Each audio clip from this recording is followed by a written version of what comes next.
Sino po ang team leader ng naganap na raid sa inyong tahanan nung nasabing petsa? Si Mr. Juby Espinido po. Can you please state his full name? Police Colonel Juby Espinido. Can you please confirm if you are the same Roland Eslabon Espinosa, aka Kerwin? Kayo po ba ito? Opo, yes po, Your Honor. And do you confirm the truthfulness of the contents of this affidavit? Opo, Your Honor. Hindi po ba kayo tinakot, binayaran, pinakiusapan, pinangakuan para gawin ang salaysay na ito? Wala pong nangyari na ganyan, kundi ako mismo nagpatulong sa abogado ko na magpunta dito sa mga congressman para nagbaka sakali ako na makamit na ang mga nabiktima ng EJK sa nakaraang administrasyon. Kerwin, kanina, while you were delivering your opening statement, I observed that you were crying. Umiiyak ka. Can you please enlighten us why? Kasi sa panahon na nandun ako sa EIDG, na nakaburol ang papa ko, humiling ako sa mga pulis doon na sana pagbigyan nila ako na makauwi.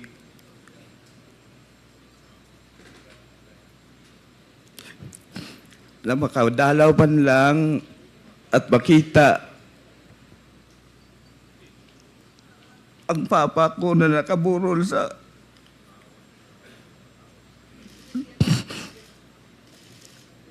Kerwin, of course, you believe that your father, the late Mayor Espinosa, is a victim of ruthless killing. Is this your position, Kerwin?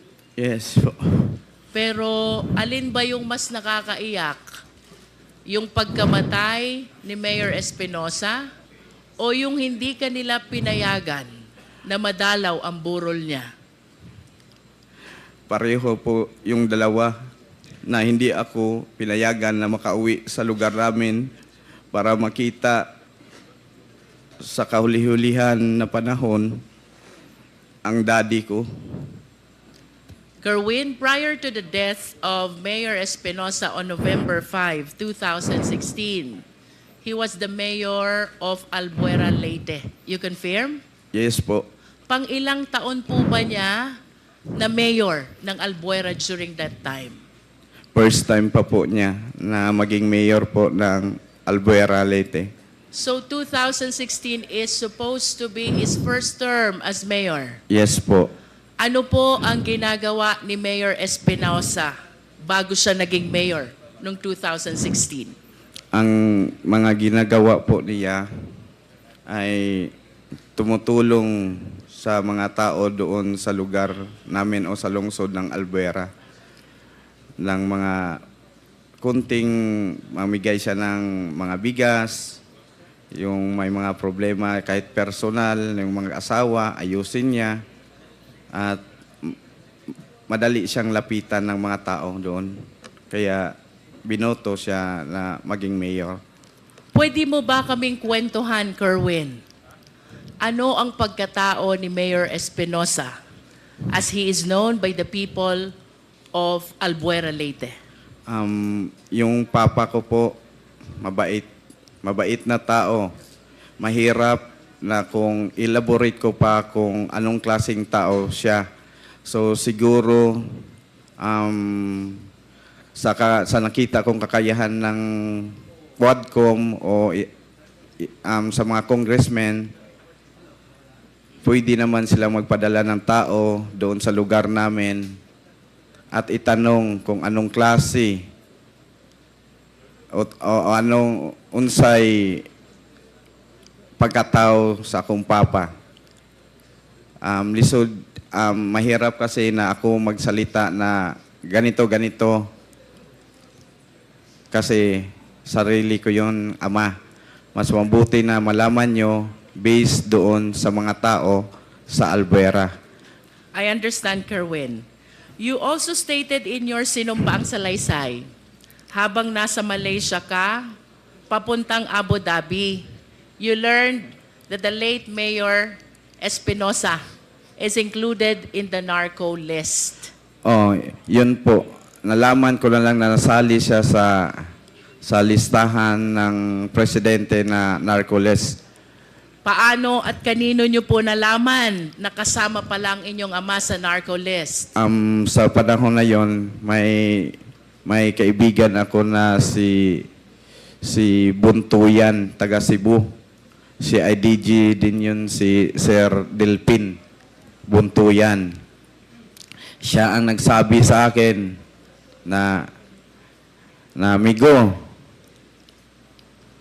ang imong papa na apil sa narcolis ni Presidente.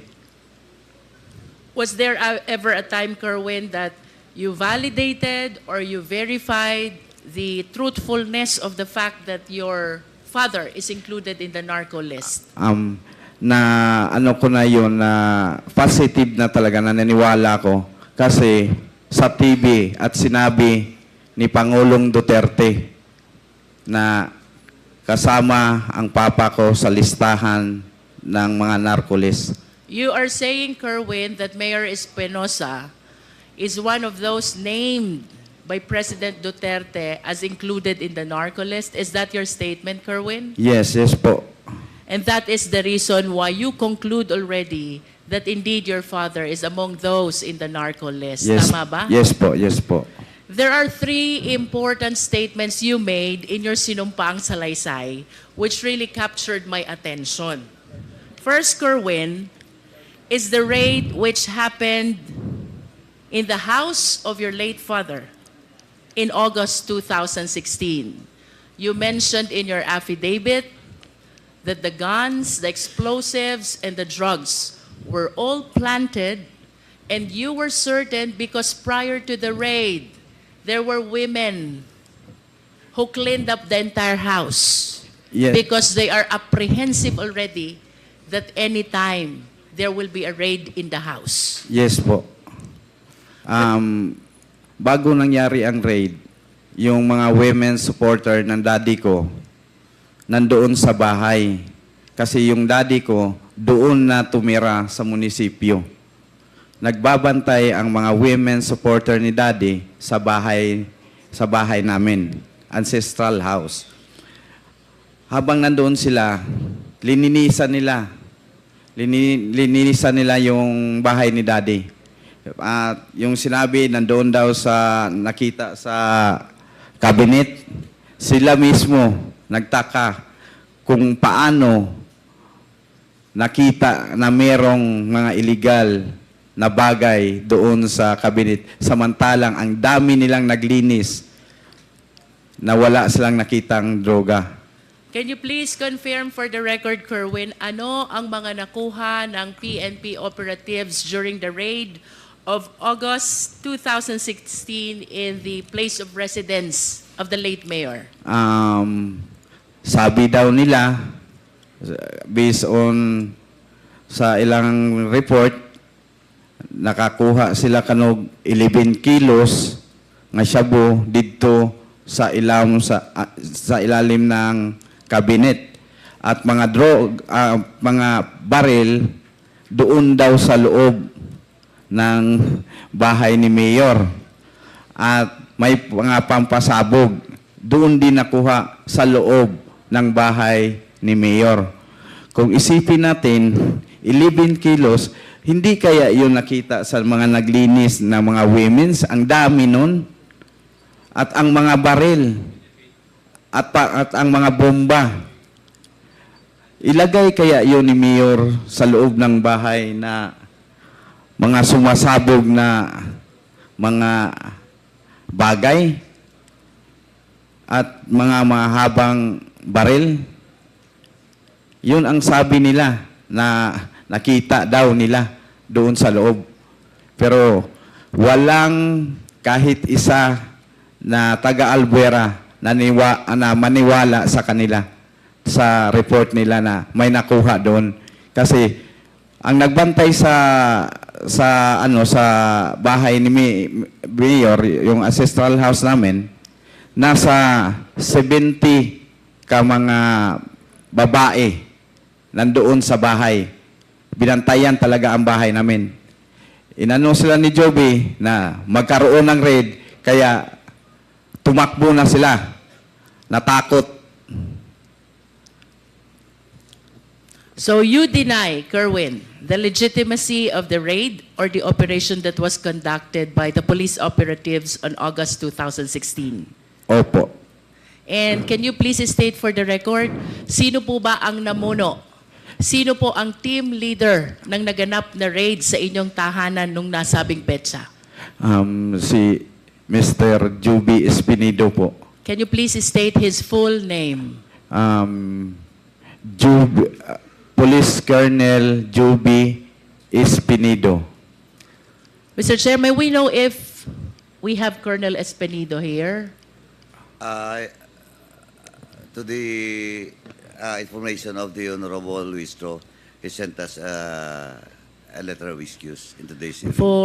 Thank you, Mr. Chair. For the satisfaction of the Filipino people, just to make sure that Kerwin is aware of the identity of the one he is naming as Colonel Jovi Espinido, may we request the Secretariat to flash a picture, and let's hear from Kerwin if he will be able to identify who this person is. Yes po. Secretariat, please.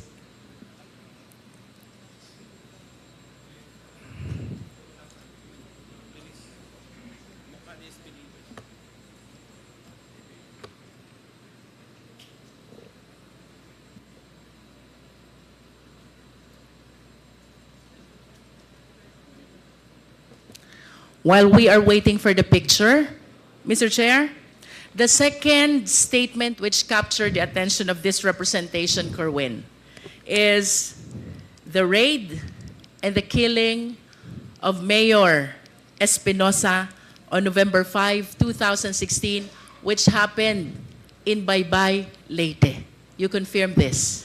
Yes po, sa loob ng provincial jail ng Baybay, Leyte. But of course, you have to understand as well that similar to the raid that happened in your house, this incident, the killing and raid against Mayor Espinosa, happened while you were in Abu Dhabi. Tama ba yun? Opo, wala po ako dito sa bansa. In Nasa other bakasyon words, ako. you are relying only to your sources with regards to this story surrounding the raid and the killing of Mayor Espinosa in Baybay, Leyte. Yes po. And can you please enlighten us, for the satisfaction of the public who are watching us, Kerwin, because you went a long way for us to be able to hear these explosives of yours. For a period of 7 years, naniniwala ang buong sambayan ng Pilipino sa naging testimonya mo sa Senate noon. Now, you are completely overturning all your statements.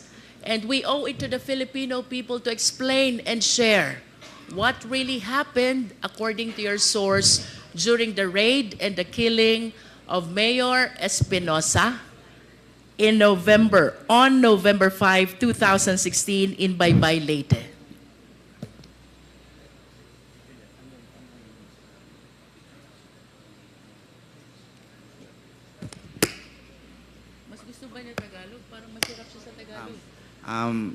Your Honor, pwede pong ulitin yung question Kayo niyo po ba, Kerwin, ay mas komportable sa English or sa Filipino?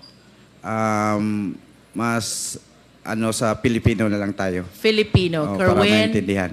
you mentioned, nabanggit mo sa iyong sinumpaang salaysay, bagaman ikaw ay nasa Abu Dhabi noon, ng iyong ama na noon ay nasa Baybay, Leyte Provincial Jail, ay ni-raid at pinatay ng mga operatiba ng pulis.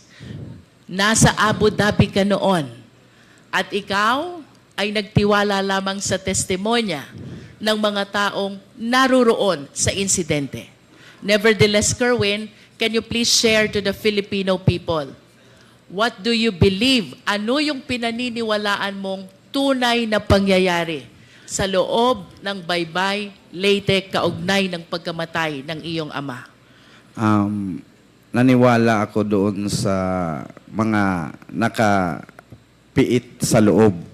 Kasi sila ang nakakita at kitang-kita nila sa dalawang mata at narinig nila ang mga putukan. Kitang-kita nila from the very beginning, pagpasok sa selda ng aking ama. Kerwin, kung nakikilala mo itong mga taong tinukoy ng iyong mga source, maari mo bang banggitin sino itong mga polis na pumasok sa selda ng iyong ama? Sa sinabi ng aking source, ang pumasok doon si Leo Laraga. Leo Laraga, siya talaga ang kumitil sa buhay ng papa ko. Leo Laraga. Laraga. Can you please check if Leo Laraga is inside this hearing venue? Narito po ba siya? With the indulgence of, Mr. Chairman, with the indulgence of Congressman Luistro, Police Captain that time, Leo Laraga, is not present now in today's hearing, but for sure we will invite him in the next hearing. Thank you, Mr. Chair. Thank you. Bukod kay Leo Laraga, sino pa ang nalalaman mong kasama nitong mga nag-raid at nag-operate pumatay sa iyong ama? Si Colonel Marcos at si Sir Matera. Kasi mga kaibigan ko sila. Kerwin, regarding Colonel Marcos and Colonel Matera, if they are present in this hall, can you kindly point at them? Ituro mo sila kung sila'y naririto sa bulwagang ito. Colonel Marcos and Colonel Matera. Yan. May we request the police officer raising his hand, to please identify himself for the record, Mr. Chair. Mr. Chair, Honorable Committee, I'm Police Colonel Marvin Marcos po.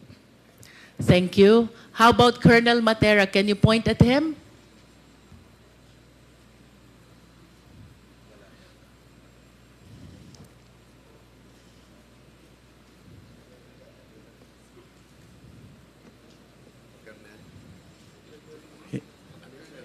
Hindi, wala dito. Hindi ko It's nakita. okay, Kerwin, if Colonel Matera is not present in the hall. Okay lang yon.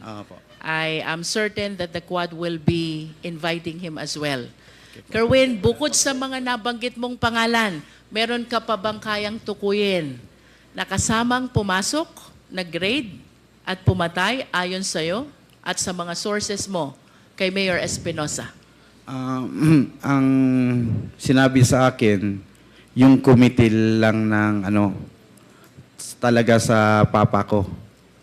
Na kasi humihingi ng ng papa ko, nagsasalita siya na, "Wag po, sir. Wag po niyo akong patayin." Who were present? Sinong nakasaksi dun sa sinasabi mong pagpaslang sa iyong ama? Mga detainee po. Can you please name these detainees who were able to witness that incident?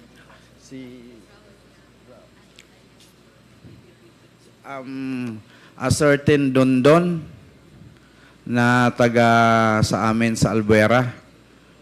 At si Raul Yap na matay naman yun. Patay man si Raul Yap.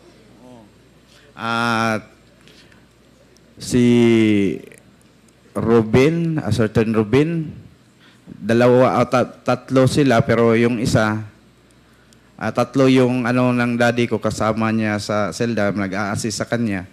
Yung isa, patay na po, namatay din kasama How yung about the daddy ko. other one who is he still living? The other one? Opo, Your Honor. What is his name? Don, a certain Don. A certain Don Don. Oo. And can you please share with us, ano ho ba yung nalalaman yung pangyayari dito sa pagkamatay ng inyong ama?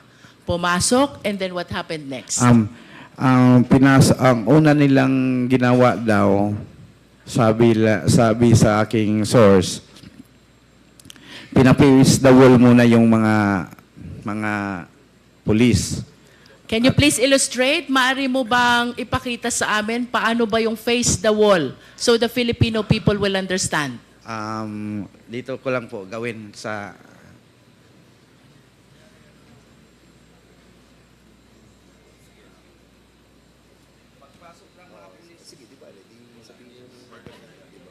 Pagpasok ng mga pulis, ang ginawa, tinutukan sila ng baril at dinisarmahan ang mga Can you please provide a microphone to Kerwin? Baka abot yung nakay Comsec.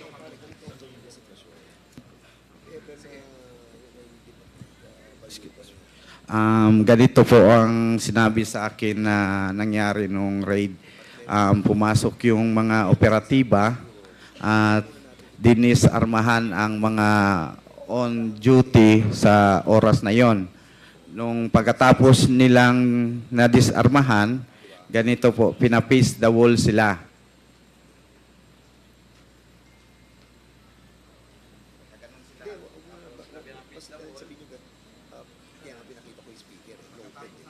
Sino yung sila na tinutukoy mo na pina-face the wall? Mga duty po. Judy, ang Opo. pina-face the wall. Oh. And Then, pinaluhod sila na sinabihan daw na huwag kayong titingin. You are referring to the jail guards. Yes. Yung bantay Oh, sa mga bilangguan. bantay. Opo. Pina-face the wall, pinaluhod, wag titingin, and then what happened next? Hinanap nila ang hard drive ng CCTV. Nung nakita na siguro nila, pinatay at binitbit yung hard drive ng CCTV. Can you please identify the name of the one who took the hard drive? Sino pong kumuha ng hard drive? Nakikilala niyo po ba ayon sa inyong source? Mga pulis daw kasamahan sa pag-raid ng Baybay. Please proceed. After taking the hard drive, ano pong sunod na nangyari? Kinuha yung susi sa selda. Tapos binuksan, dumiretso na, pagpasok sa, may pintuan pa yun bago yung selda ng papa ko. Parang main door siguro ng compound. Binuksan, tapos diretso na doon, papunta sa selda ng papa ko. Tapos yung selda ng papa ko, may kadina at padlock. Binuksan rin, kinuha yung susi noon, binuksan, tapos ang sabi, walang salitang sinabi, kundi ang papa ko lang ang narinig na nagsasalita. Sir, wag niyo akong patayin. Diretso, putok na, pum. Tapos, yung katiwala niya, gustong yumakap sa kanya, i-try i-save siya, binaril din. Sino itong katiwalang Raul Yap. Raul Yap. Opo. Anong ginawa nitong pangatlo na kasama pa? Nakalublob sa ilalim ng tarima. Ano yung tarima? Yung higaan po, Your Honor. Nalalaman mo ba kung ilan ang naging tama ni Mayor Espinosa?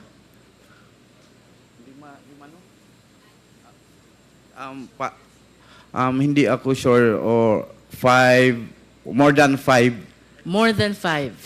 more than 5 bullets ang na tumama sa kanya. Kerwin, thank you for illustrating. You can go back to your chair. You confirm also, Kerwin, na ang raid at pagpasok dito sa Baybay, Leyte ay nag-ugat dun sa search warrant na ini-issue laban sa iyong ama. Tama ba yun? Opo, Your Honor. Nalalaman mo ba kung sino ang huwes na nag-issue ng search warrant? Kasi tatlong judge ang kinuna nila na mag-apply ng search warrant. Si Judge Argelies nag-refuse. At ang sabi ni Judge Argelies na ba't kailangan pang mag-serve kunan nyo ng search warrant nasa loob ng kulungan ang tao. Nag-refuse si Judge Argelies. May judge na certain Janet ba yun? Ha? Janet, apelido niya? Cabalona. Saan yun? Doon sa Samar, yun ang nag-issue ng search warrant. Sa pagkakaalam ko, yung si Janet Cabalona ay parang relatives ng asawa ni Sir Laraga. Pwede, Mr. Chair, pwede magtanong? Sige. After perhaps we conclude the interpellation, Mr. Chair. Pagkatapos ni Congresswoman Jinky, bago tayo pumunta sa susunod na magtatanong, tsaka mo sabihin yan. Okay po. Mr. Chair, our resource speaker mentioned already the names of the judges. Some refused to issue the search warrant, while there is one who indeed issued the search warrant. I just wish to manifest, Mr. Chair, that it is very unlikely in the practice of law that a search warrant is being issued to search a confined place, much more a detention facility. That is for the record, Mr. Chair. Kerwin, I'm leading to my third question. November 16, 2016, through the coordination with the Interpol, iniuwi ka dito sa Pilipinas. Pagdating sa airport, you were arrested at sinalubong ka ni Senator Bato. Bato de la Rosa. Nakikilala mo ba si Senator Bato? Siyempre. Bakit mo siya kilala? Matapang yun. Puro barilan-barilan ang hahamon sa TV ng draw sa mga ilegalista. What else do you know about Senator Bato? Bago pa siya naging senador, nasan ba si Senator Bato? Chief PNP yun po, Your Honor. Chief Yun, PNP. Ano? Okay, can you please identify the picture on the screen? Sino ba yung nasa screen? Siya po, si Bato de la Rosa. During that time, ano bang assignment ni Senator Bato during that time? Yang kwinekwento mong insidente. Nasaan siya noon? Siya ang Chief PNP. Yes, you stated in your sinumpaang salaysay na may sinabi sa'yo Opo. ang noon ay PNP Chief Bato na Opo. kailangan mong gawin kapalit ng iyong pagkakataon na mabuhay. Opo. Do you confirm this? Yes po. Can you please tell us, anong sinabi sa'yo ni Senator Bato? Sinabi niya sa akin, sumunod ka sa plano. Kung sumunod ka kung sino ang babanggitin mo para maligtas ang buhay mo. Kung ayaw mong sumunod, ikaw na ang susunod sa tatay mo or isa sa membro ng pamilya nyo may mangyari na masama. You mentioned about plano. Can you tell us, ano ba yung planong tinutukoy? May mga pangalan na pinid sa akin, sinubo, at babanggitin ko sa aking testimonya o sa aking salaysay sa Senado. At maari mo bang sabihin, sino ba itong mga taong ito at anong gustong ipabanggit sa'yo ng noon ay PNP Chief Bato? Peter Lim, supplier daw ng shabu, pero nandyan lang, hindi na huli-huli. Tapos si Senator De Lima, protector daw sa mga shabu, mga nagtitinda ng shabu sa loob ng Bilibid. Protector daw si Ma'am Laila. At yung iba pa,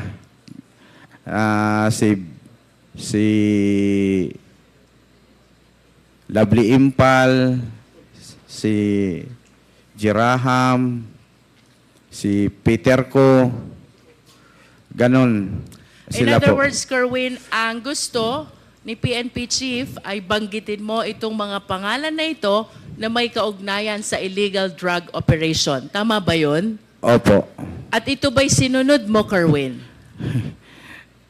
Talagang sinunod ko po kasi... Bakit mo to sinunod? Of course, alam mong mali ito. Oo. Di ba?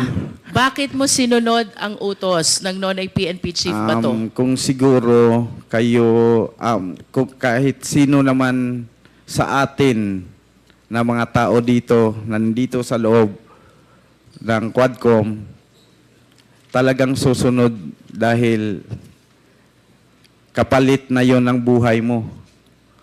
At lalo na pag may mga anak ka pang maliit na sabihin na susunod ka na sa papa mo kung hindi ka sumunod sa aming plano. Mr. Chair, I wish to make a manifestation that with respect to the raid of the house of the late Mayor Espinosa, which happened in August 2016, our resource speaker, sadly speaking, has no personal knowledge. So, taking from his statements that there were women who were guarding the house and even cleaned up the house, reason why they are certain that all the guns, explosives, and shabu were merely planted by the PNP operatives, I respectfully move, Mr. Chair, that we invite these women, and I hope Kerwin will be able to name who these women are in order to substantiate the testimony that Kerwin Espinosa has given to the Quadcom. Second, Mr. Chair, with respect to the raid and the killing incident of the late Mayor Espinosa in Baybay, Leyte, we are suffering from the same predicament because, as admitted by Kerwin, he was still in Abu Dhabi during the time. So, to determine the veracity of the information that he was able to receive from his sources, I respectfully move as well, Mr. Chair, that we invite the third inmate by the name Don Don, who was inside the cell of the late mayor when the killing incident happened. I wish to ask Kerwin to name also the jail guards who were on duty during the time, likewise to substantiate the information that he has given to Quadcom already, Mr. Chair. So move, Mr. Chair. Okay, before I rule on the motion, tanungin ko lang muna si Mr. Espinosa. Sino-sino itong mga women na sinasabi mong ayon sa iyong salaysay, yung mga women na naglinis ng bahay ninyo? Landa, asawa ng barangay captain namin sa aming barangay. Ano lang yung full name nila kaya para ma-record nila. Landa Sumalhag. Okay. Sumalhag. Sumalhad. Okay.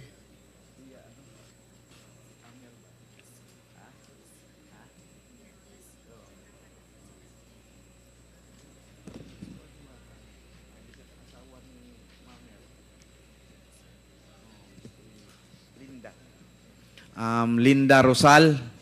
Linda. TC de la Austria. Yang tatlong binanggit ko, sila na ang Hindi pa. Maybe 10 minutes. magpatuloy na magbanggit kung sino-sino ang kasama nila doon sa mga women's supporters ni Daddy. Yung isang witness na nasa loob ng kulungan na isang PDL din, anong pangalan niya? Dondon, a certain Dondon. Certain Dondon. So there is a motion to invite the women who according to the sinumpaang salaysay ni Kerwin Espinosa siyang naglinis ng kanilang bahay bago po ni-raid ng membro ng Albuera Police ang kanilang bahay. And a certain Don Don who is a PDL and who apparently saw the incident that happened inside the jail. Is there a second? Is there a There's a second. Are there any objections?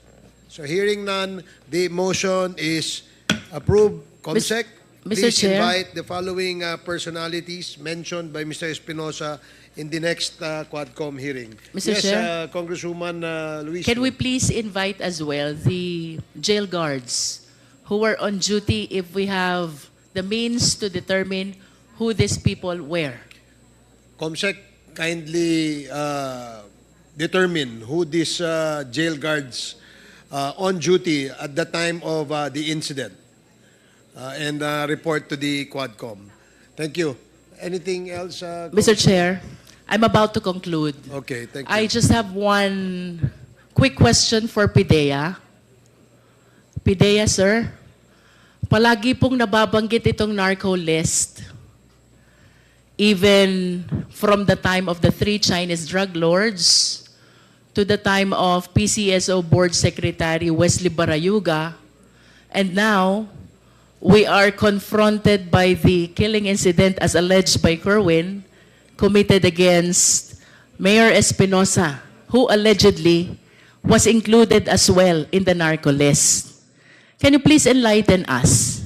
Ito ho ba'y chinek nyo if during that time the name of Mayor Espinosa indeed appear in the narco list? Mr. Chair, Your Honor, yes, the names of the father and son appear in the original list. The Kerwin is listed as a drug trafficker. The father is only, the category of the father, whether pusher or trafficker, is not listed, but in the list, he is already indicated as neutralized. So, he was, he was dead already. Would you neutralize because dead? Yes. Would you know, PIDEA, kung kailan po napasama dun sa narco list? Was it after the killing incident or subsequent to the killing incident?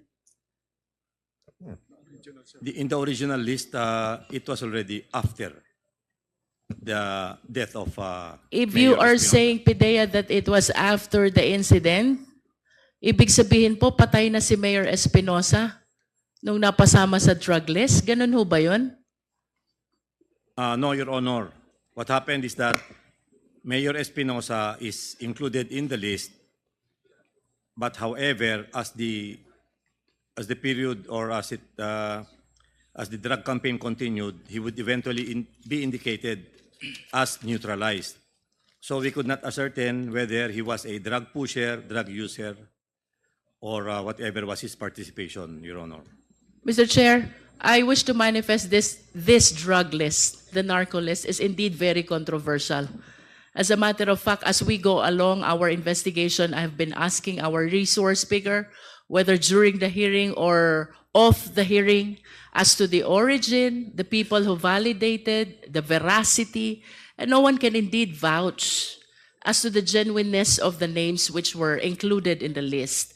So I just want to raise this concern that being included in the list would really compromise not only the safety but the entire life of the people who are in this list. So I hope we can come up with something, validate, and come up with the true personalities who must be included in the narco list, Mr. Chair.